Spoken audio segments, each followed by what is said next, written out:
Hey guys, welcome to Mad Scientist Barbecue. I'm Jeremy Yoder, and today I cannot wait to show you how to smoke a brisket. I decided not to do a sponsorship today because I want to make today's video all about barbecue. And one of the ways I want to do that is I want to tell you how you can ensure that I see your questions and I can answer it meaningfully and thoroughly. A lot of people are asking me questions on Instagram and YouTube comments via email, and it's just hard for me to get to all of them. But by all means, you can keep sending those questions. I do my best to get to them. But to ensure that I see your question, you can click on the link in the description for Wizio. Basically, you ask me a question and I respond via video because I want to make sure that I really do answer your question. And I don't have to give you just like a one-sentence response or a one-word response. But if you contact me on Wizio, I will see that question and I will respond with a video message where I can really give you a good, thorough answer. Also, people have been asking me if I can do some kind of in-person barbecue boot camp. And I've looked into that, and from what I can see from other people who do that sort of thing, it's kind of a canned presentation where they have a raw brisket and then they trim it and season it and put it on the smoker, then magically a perfectly cooked brisket, and then they show you how to slice it. I'm not really interested in doing anything like that, but you guys can help me out if you let me know in the comments if you're interested in something like what I'm about to describe. Basically, we'd show up and we'd go through the entire process of the cook. It would be a long period of time, right? We're talking 16 hours for a cook. But that's the only way I think you could really learn exactly what I'm looking for when I'm cooking briskets. You could see it, you could feel it, you could smell it, you could be involved in the process. And if you have any questions, I'm there and I'm happy to answer them. So if that sounds interesting to you, let me know in the comments below. If you think that's too long and you wouldn't be interested, let me know that as well. But back to the video. Today's video is an update of a video I did a few years ago where I showed you how to smoke a brisket, but I've learned a few new things since then, and I want to pass those on to you so you have the absolute best information at your disposal when making decisions about how to smoke a brisket. So let's talk about the meat we're using today. This is a 15-pound brisket that I got from Costco. It's prime grade, and this is something that most people across the country are going to have access to. When you're using a technique to cook something like this, it will apply to higher grades of beef, but it doesn't always work in reverse. So if you can take this and turn it into amazing barbecue, then if you get a Wagyu brisket, that's just gravy. It's easier and there's more forgiveness there. If you do it right with this, you can basically apply it to any brisket that you get and you're gonna have great results. Now this brisket is about 15 pounds. That's pretty average. Anywhere from 12 to probably 18 or even 20 pounds is pretty normal. But I think 15 is just about right, because if you get a brisket that's too small, a lot of times it can dry out. If you get a brisket that's too big, a lot of times the cook time is so long that you're gonna give up on it before it's done. So 15 pounds is great. If you wanna go smaller, not a problem at all. If you're unfamiliar with a brisket, let's talk a little bit about its anatomy. A brisket is a really tough cut of meat, and because of that, you have to cook it for a long time so all the stuff breaks down and it becomes very tender. So I like to think of it this way. You cook it so long past tough that it loops all the way back around to being tender again. Now, there are two parts to a brisket. There's the part called the point, right here, the stick part, and there are actually two muscles in there. And then there's the flat over here where it's just one muscle running underneath this layer of fat. So where a brisket is on a cow would be like your chest muscles. In human terms, it would be like the pectoralis major and the pectoralis minor. So the pec minor does this movement, the pec major does this movement. Well, a cow has equivalent muscles. It's called the pectoralis profundus and the pectoralis superficialis. That's not important, but what is important is that you know that there are two different muscles and we're gonna have to slice them differently in the end because their grain structures run differently. Now, this part on top is the fat cap. So we're gonna call this, from now on, the top of the brisket, even though when it's actually on the cow, it's the part that's facing the ground. But for our terms, this is the top, and then the underside is the bottom. So the top has a layer of fat on it, and the underside is mostly lean. Our goal in trimming is going to be to make sure that nothing burns. So pieces that are kind of hanging off like this, we're gonna cut those off because it's not gonna survive. There's no point in keeping it on there. Also, this fat cap on top, right now the fat is too thick for it all to render well during the cook. So we're gonna take that down to about 1/4 inch. And if you're doing this trimming and you get some bald spots where you're trying to trim the fat, but you actually hit the muscle underneath, don't worry, it's not the end of the world. You come back up. It's normal to have a few bald spots. Then on the underside, we're going to be doing very little trimming. We'll show you that when we get there. But one other thing to note is right here, there's a chunk of fat. We have the thick part, we have the thin part, and here's a chunk of fat that's not going to render, so we're going to cut that out as well. Let's take a look at the underside now. Now on the underside, we have a little bit of fat that's running over the grain of the muscle here, but the thing we want to focus on is this big chunk of fat right here. We're going to kind of take it at an angle. We're not going to trim it all out or else you have kind of a cave in the meat. That's not good. We're just trying to avoid any huge mound of fat that ends up in the final cooked product.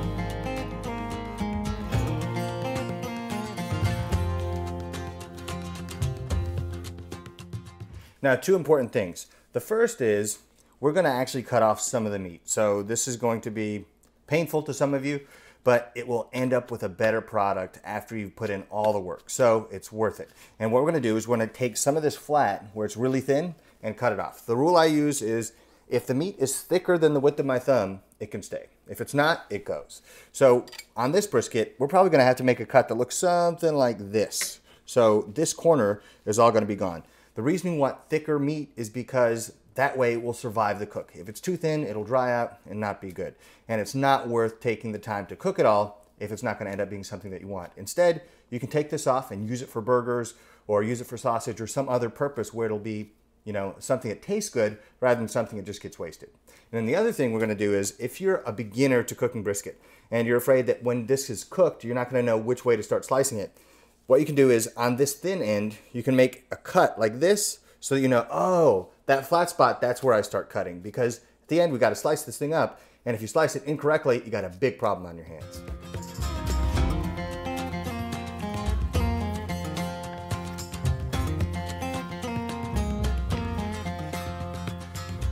All right, we got this guy trimmed up enough to go on the smoker, but it still needs to be seasoned. And to season it, I'm using salt and pepper. So kosher salt, coarse ground black pepper. What I do is a 50-50 mix. So I, fill up maybe this much with salt and then an equal amount with pepper. I shake it up and then I'm ready to go. Now, there are lots of brisket rubs out there that you can buy. If you find one that you love, by all means, use it. But for me, a lot of those rubs aren't really worth it to me because number one, you're paying mostly for salt. And then number two is a lot of those rubs that have really kind of fine powders in them cover up the brisket so much that I don't think that smoke penetrates as well as it could otherwise. So I like to keep the rub simple. And for me, salt and pepper is the way to go because if you have great smoke flavor, you don't need anything more than salt and pepper. It's like a great steak. If you cook a great steak and you cook it properly, you don't need anything more than salt and pepper to make it taste amazing. Same thing with brisket.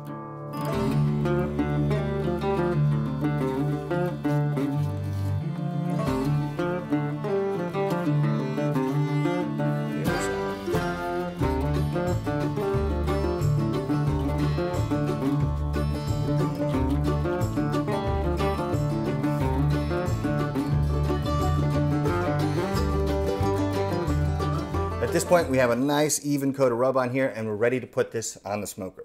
Now, I'm cooking on an offset smoker and there's going to be some temperature fluctuation because it's just the nature of burning, an open fire. So I'm going to keep the temperature between 225 and 250 to start off with. And we're using pecan wood. It's my favorite wood. You can use oak, you can use hickory, lots of options. My favorite is pecan. That's what we're using. So we're going to take this guy, put it on there, and we're not going to do anything to it except maintain the temperature for the first 3 hours.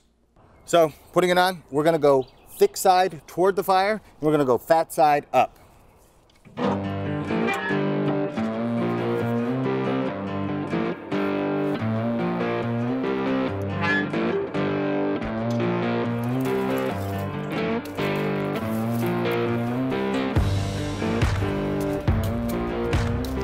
Now, one important rule for cooking brisket is start before you think you need to, because the brisket can rest for longer at the end, but if it's not done, it's not done. So usually I'm starting a brisket at 3 or 4 in the morning. Right now it's daylight because we want to be able to see everything that's going on for video, and if I were just out here and it's dark, just messing around wouldn't help you out. So start early. If you're cooking a brisket on an offset smoker, it's very, very, very important that you get clean smoke. What clean smoke means is an oxygen-rich fire and you produce really good tasting compounds in the smoke itself. Now, if you have questions about this, I'll link my fire management video and I go into depth and detail about the whole process so you can make clean smoke in your smoker as well. If If you're looking for clean smoke, it looks like a mirage. So you might see a faint bit of smoke, but really you should see waves of heat coming out. So right now I can see my own breath a lot more than I can see the smoke. That tells me that that smoke is clean. You remember I said we want to save all these trimmings because we have a purpose for them. And what we're going to do with them is render them into beef tallow. So that chunk of the flat that I cut off that has a lot of meat on it, what I'm going to do is put it in there for a short period of time, and then I'm going to pull it out, chop it into cubes, and add it to chili. You can just leave it in there and let it go forever and try to render out as much fat as possible. That's totally fine, but I think you get more mileage if you use this in chili, or if you don't put it in the smoker at all and grind it up for burgers or something like that. So I'm going to show you two ways that I do this. One would be the way I actually do it. The other would be a cheaper way that you can do at home. So to render your own tallow from the brisket trimmings is a cheap way to get use out of those trimmings. What I like to do though, is I like to take Wagyu tallow and put it in the smoker, because that way it absorbs smoke flavor and then still gives the mouthfeel of Wagyu beef. So you don't have to spend a bajillion dollars to get a Wagyu brisket, but you still get that same mouthfeel that you get with a Wagyu brisket that nothing else is like. So I'll do it both ways. You choose which one you want to do. I prefer the Wagyu tallow, but rendering the trimmings yourself is a great way to do it. I just don't think it has the same kind of mouthfeel that the Wagyu does.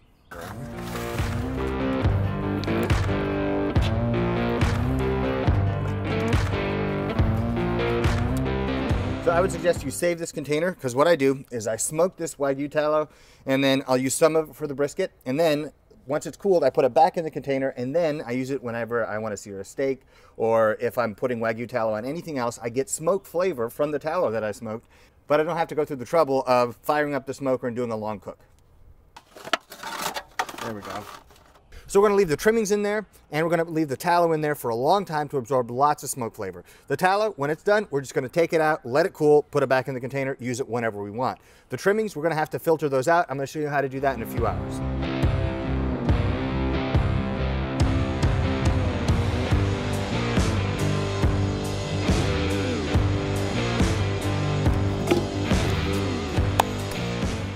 People ask me all the time, what kind of wood do you use?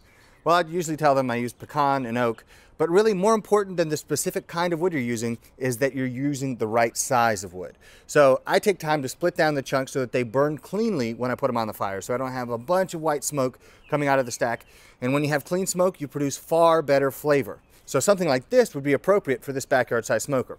Something like this, totally not appropriate.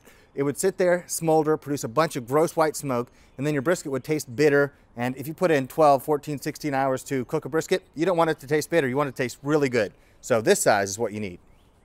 It's been about 3 hours, so we're going to start making some changes now. The first thing is we're going to start spraying. So every time I put a piece of wood on the fire, I'm going to spray the brisket. Any parts of the meat that are exposed, not the fat, because I want the fat to continue to render, so I don't want to cool that down. I want the meat to cool down on the outside surface so it doesn't burn. Now you can use vinegar, you can use distilled vinegar or apple cider vinegar, you can use water, you could use anything you want really, but what I found to produce the best results is actually a 50-50 mixture of cheap beer and apple cider vinegar. So I think the apple cider vinegar kind of gives a little bit of nice flavor, kind of fruitiness, but there's no sugar, so nothing is going to risk burning. But the real reason is because beer is about 5% alcohol. It has a boiling point of 173 degrees Fahrenheit. Then water has a boiling point of 212 degrees Fahrenheit. And then the acetic acid in vinegar, which makes up about 5% of the vinegar, has a boiling point of about 244 degrees. So I get rapid cooling, a long period of cooling from the water, and then some high temperature cooling from the acetic acid in the vinegar. All together, they work out to keep that outside moist. And I think the low pH of the vinegar kind of breaks down some of the stuff that's crusty. Now, it's a long explanation to tell you why I do what I do, but the short version is half beer, half vinegar, and I've gotten the best results that way. The other thing we're going to change is I'm going to up the temperature. So I've been cooking between 225 and 250. Now I'm going to move that up to 250 to 275. One important thing to note is on a big offset smoker, you'll end up cooking hotter than that. So on my 500-gallon offset, I'll cook, at this point, anywhere between 275 and 300. So you have to make sure that you're cooking at the right temperature for your smoker. With a smoker this small, I found that lower temperatures work better.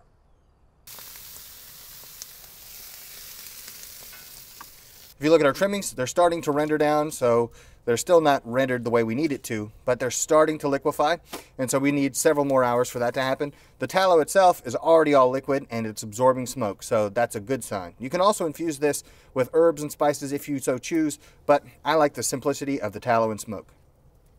So we're cooking at 275, and we're gonna spray about every 30 minutes until we check back in. But one thing important to notice is clean smoke. You see waves of heat coming out of that stack.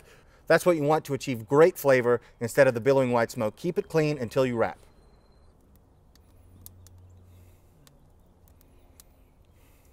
It's been about 6 hours now, and so I just added some wood to the fire, and I'm gonna spray this brisket. So we can check the temperature, but the temperature isn't the be-all, end-all of when it's time to wrap. There are things that I look for that are more important than temperature. Number one is fat render. So when I push on this fat right here, it's starting to give now, but it's still kind of cloudy. It still needs to render down more. It needs more time. So it's not ready to wrap. So I don't care what the temperature is, it's not ready. If I'm guessing, I'd say the temperature is probably 165, 167, something like that. And then we can also see that the tallow that we're trying to render out of these trimmings is coming along nicely. So we have quite a bit of liquid there. And then finally, this piece that I'm going to use for chili is starting to look really nice. I'm going to give it a few more minutes to get some more smoke, and then we'll chop that up and put it in chili later.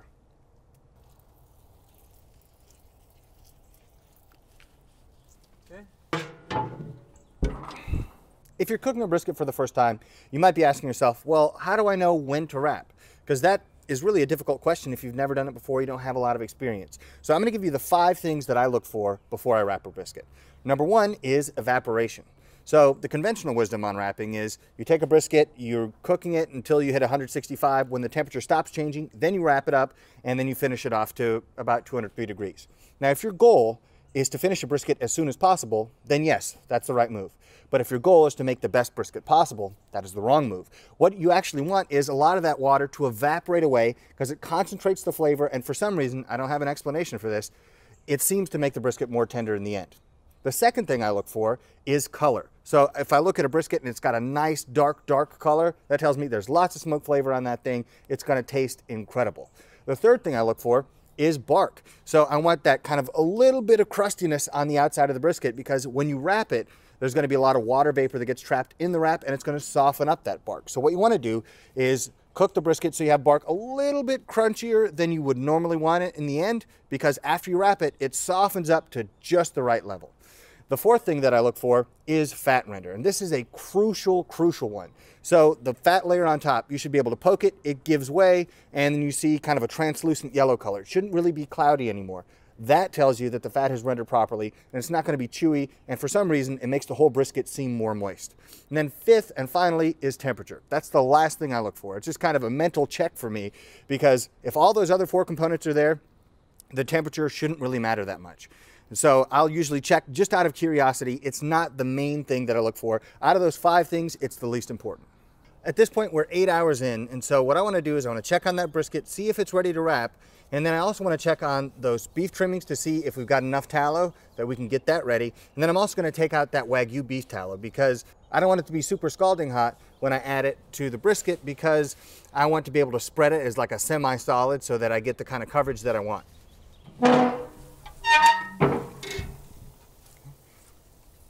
This guy's going to go for some chili.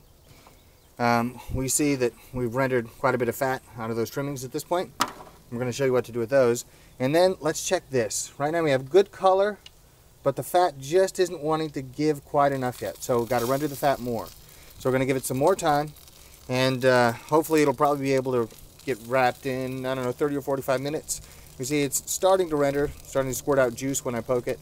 So it's getting close, just not there yet. Let's go inside and I'll show you how to deal with this beef tallow. Now, to separate out these trimmings from the tallow that you're going to want to use, you only need 2 things. A metal sieve. Do not use plastic. Let me reiterate, do not use plastic. Ask me how I know not to use plastic. Do not use plastic. So a metal sieve and a glass bowl or a glass jar. If you want to store it in a jar, that's what I recommend doing, so you don't have to clean more stuff than necessary. But we're going to use a bowl today. So all you do, take the sieve, put it on top of the bowl or jar, and then pour over the tallow.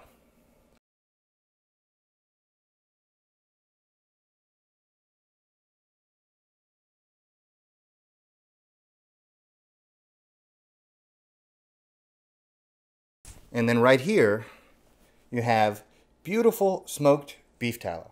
Now, like I said, I definitely prefer the Wagyu. I tried it both ways. I think the Wagyu tallow is just superior. You get like this buttery mouthfeel and kind of a better flavor. It's wonderful stuff. You can use this, like I said, on steaks. You cook a steak, and instead of putting butter over the top of it, you put some, smoked tallow on top. Oh, it's lights out amazing. All right, it's time to wrap because those things that I'm looking for are starting to show up. We have great color. It's nice and dark, which means we should have great smoke flavor. We have good bark on the outside. It's going to soften up a little bit after we wrap it. And the temperature is 178 internal right now, so that looks good. And here we go. The important thing is fat render. So when I poke this, it just gives. It just sinks right in. Just sinks in. Just sinks in. Everywhere on the top of this brisket, it just sinks in. So that tells me this guy's ready to go. The fat is rendered. And we're going to wrap it. But when we wrap it, we're going to have a special process. And I'm telling you, this changes the game.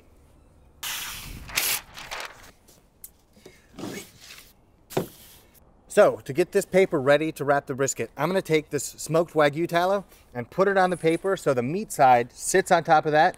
And then we're going to be able to wrap it up and then get lots of moisture, because what you perceive as moisture when you eat a brisket is usually rendered fat. Now, the reason I'm using the Wagyu tallow is because it's different than regular beef tallow. So the fatty acid composition that makes up Wagyu tallow is different. Now, you don't have to know all the complicated chemistry as to why that makes a difference, but I just want to show you this. This is regular beef tallow. The Wagyu tallow at room temperature has the consistency of room temperature butter, so nice and soft. This is hard. You can scoop it out, but it's got about the hardness of ice cream. So the differences in the chemical composition of the fat actually have real-world consequences, both in terms of how it feels in your mouth and the taste that it gives. So for that reason, the smoked tallow is the way to go. So here I'm going in with the still warm smoked Wagyu tallow. So it's a little bit different color. It'll lighten up as it solidifies, but I want to get a good layer on this paper.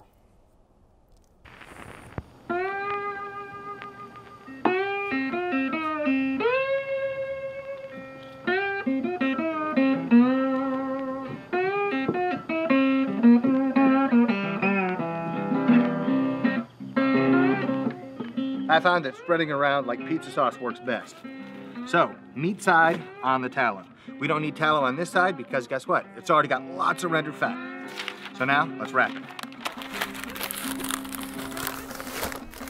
Over once, fat side down.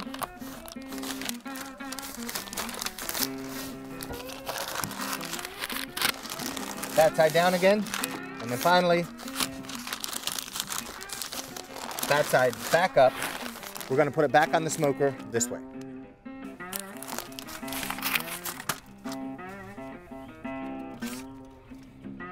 Okay, good. All right, so one thing you can do when you put this back on after it's wrapped, if your flat is way behind in temperature, so you had the point toward the fire the whole time, say its temperature is 185, but the flat is, 168, and you need the flat to catch up, one thing you can do after it's protected in paper, you can turn the flat toward the fire so that it catches up in temperature and both sides finish at the same time. Now, there have been lots of people I know, they put it with the point toward the fire the entire time, and in the end they say, oh, the point was amazing, but the flat was tough and dry. Well, you can avoid that by switching it if necessary. So for you, you may or may not need to switch the orientation depending on how your cooker cooks. For me and this smoker, I don't need to switch. So we're going to keep checking back every probably 15 or 30 minutes. We're looking for an internal temperature of probably about 203 degrees, but more important than the temperature, we're looking for feel. So it should feel like softened butter when you poke the probe in. And also, you don't need to unwrap it to poke the probe in. Just poke through the paper. That tiny little hole won't make much of a difference in terms of how well this paper holds in the moisture and speeds up the cook. All right, this is ready to come off. So I checked the temperature. It's 202, but it feels perfect. So I'm not going to keep it going. I don't want it to overcook. What we're going to do now is I'm going to take this thing off and I'm going to set it out at room temperature and let it cool rapidly. I want it to cool to about 180 degrees. At that point, I'm going to unwrap it and wrap it in new butcher paper that I treat the exact same way as I did when I wrapped it the first time. So I'm going to add the smoked tallow, then I'm going to put the brisket down, wrap it up again, and at that point it goes into a cooler. And I'm going to leave it in a cooler for a long time. Actually, I'm going to leave it there overnight. And I would recommend that if you can do that, based on timing, that you do, because a long rest is great. So for me, I'm going to rest it 12 hours until tomorrow when we unwrap it and then we slice into it and taste it. But what I would recommend for you guys out there is please, please, please rest your brisket at least 2 hours. Preferably, you'd rest it 5, 6, 7, 8 hours or longer. For me, I found the best results by resting a brisket 8 hours to 12 hours, and anywhere in between has been phenomenal. And the way you can do that is make sure, number one, you don't put the brisket directly from the smoker into a cooler, or else it will overcook. It'll get mushy. You don't want that. But if you let it cool to 180, then put it in a cooler, the cooler will keep it hot for a long period of time. And so you want to keep it above 135 degrees to be safe. But if it kind of drops below that in the morning, you can take it and put it in an oven set to, say, 170 Fahrenheit, and then bring the temperature back up. So long rest is going to allow all the fat to distribute, and you're going to have a better product in the end. That's the plan for what we're going to do with this. Let's see how we do. Now that's a good looking brisket. Same process as before. Here I have the smoked Wagyu tallow. Notice that it's soft. So this is different. Anyway, that's why I like it, and tastes really good.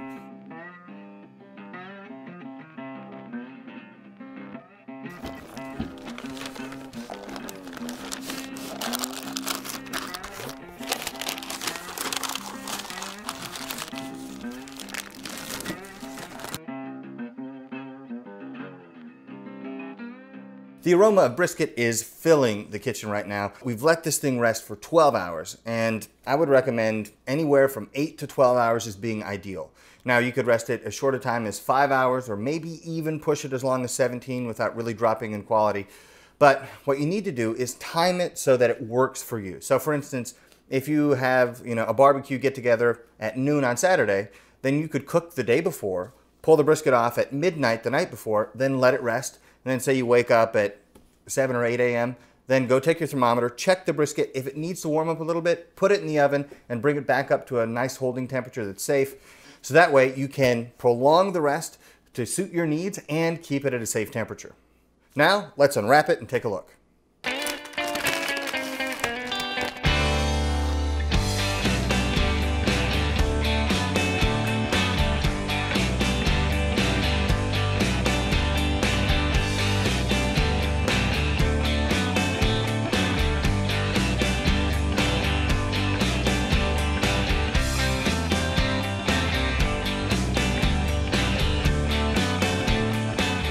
So when we look at this, we have all the signs that we're looking for. We have nice dark color. It means there's a lot of smoke flavor there. The fat's rendered really well. It's actually kind of sticking to my finger when I touch it. All those are good signs. If you've done it right, it should look a little bit like a meteorite. Now, if you don't know, the reason that briskets look like meteorites is because they come from heaven. Now, I have it in documents from the top levels in CIA that briskets are being shipped in from outer space. I think they're shipping them in from the obelisk on Mars. They're next level good. At this point, all we have left to do is slice and taste. So here we have a flat spot on this end where we cut off a piece earlier, so that if you're not familiar with briskets, you know to start slicing here. So the process is going to work like this. The thin end, we're going to start slicing, slice, slice, slice, slice, slice until we get about halfway through, when you see this extra piece of muscle laying on top of the brisket. At that point, we're going to turn it 90 degrees and slice that side as well. So then you're going to have slices of point, which are going to be a little thicker, and slices of flat, which are going to be a little thinner. If you want an in-depth explanation of exactly how to slice a brisket, I have a video all about that, and I'll link that in the description. But what we're going to do today is a little simpler. We're going to separate the two sides and take some slices off of each and see how they turned out.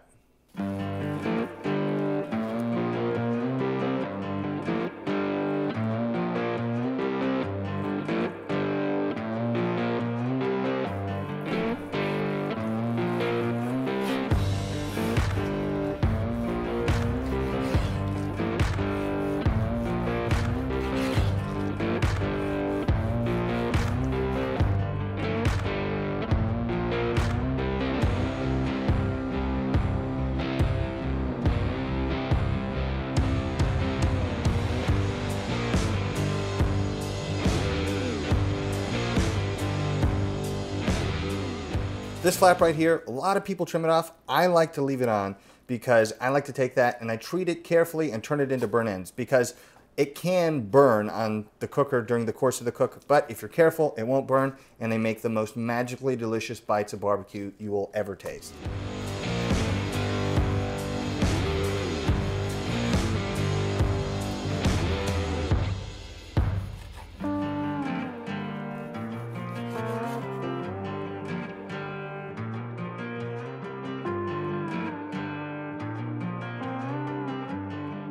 Now when we look at the slice of the flat, we see it's still moist. There's lots of juice running through here. We see rendered fat on the top. We see beautiful bark, and then we see the smoke ring. So altogether, this should be exactly what we're looking for. Now, when we hold it up, it shouldn't fall apart, but it should tear apart really easily. Let's see if it does. Yeah, that was pretty easy. Now, all that's left is to taste it. Perfect. When you render the fat properly, it takes a good brisket and makes it a great brisket. Now, in my opinion, my favorite bite on the whole brisket is the side of the point. So here you can see we rendered that fat beautifully. Now it's just almost all disappeared.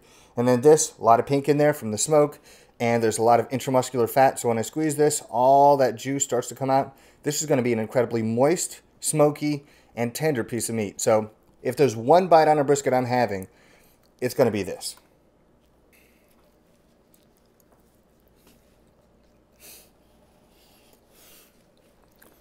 This is why I love barbecue. This is exactly what I wanted to create when I first started barbecuing. And when you introduce people to this, your friends and family, they're going to know, oh, this is what real barbecue is. And then finally, let's see how this burn end turned out. Wow. Best bite so far. Maybe I was wrong. Maybe that last bite wasn't the one I wanted. This is the one I want. Moist. So tender. There's more flavor in this bite than in any other part of the brisket. My goodness. Don't trim that off when you're getting this thing ready to put on the smoker. Leave it on there. Be careful with it, and it's going to be worth your time. So that's how you make a brisket. Now, if you've never made one before and you're a little bit intimidated about doing it, don't be. Give it a try. The only way you're going to learn how to do it is by doing it and learning from your mistakes. So what I would encourage you to do is follow this playbook on how to make a brisket. And if you need to make adjustments or you want to change things to suit your tastes better, then by all means do it. But this is a great way to guarantee that you're going to be on the right track from the start. Now, the reason people spend 12, 14, 16 hours cooking brisket is because it's worth it. There's nothing else that's going to taste like this, that's going to have the mouthfeel that this does. That's why brisket is a superstar in the barbecue world. And even though it takes a long time, people are willing to do it because there's nothing else like it. If you enjoyed the video and if you found it helpful, hit the like button down below and please subscribe to the channel. It really helps us out. You can also follow me on Instagram and Twitter at MadScientistBarbecue. I'll see you guys next time.